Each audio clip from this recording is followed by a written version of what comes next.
E começamos o nosso programa de hoje com o quadro Dicas de Saúde. Dr. Adilson Fácil fala um pouco mais a respeito de saúde pública, hoje falando a respeito de epidemiologia.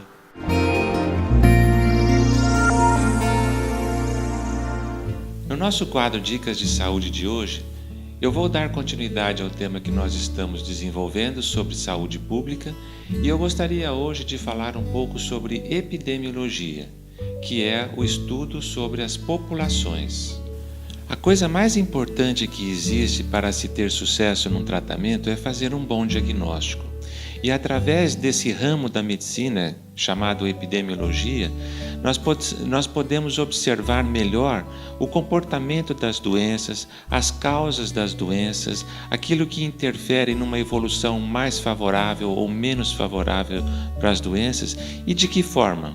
Observando o conjunto das pessoas que são acometidas por essa doença.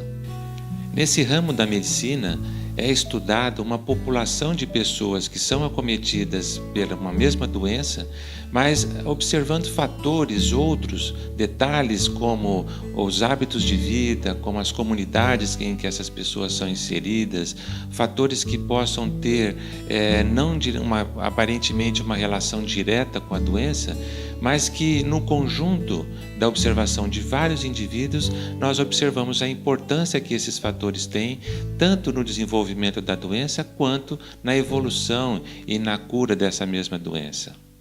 E para citar um exemplo recente da aplicação da epidemiologia, nós podemos citar, por exemplo, a AIDS, que desde o início sabia-se que ela era provocada por um vírus, mas a maneira de disseminação desse vírus, a maneira como a doença se desenvolvia numa população, foi possível através do conhecimento das transfusões de sangue, dos hábitos sexuais desprotegidos dessas pessoas que propiciam a disseminação desse vírus. Então esse é um exemplo entre milhares que existem de como um conhecimento dos hábitos de vida de uma comunidade pode nos ajudar, inclusive, a desenvolver políticas de saúde para controle das doenças.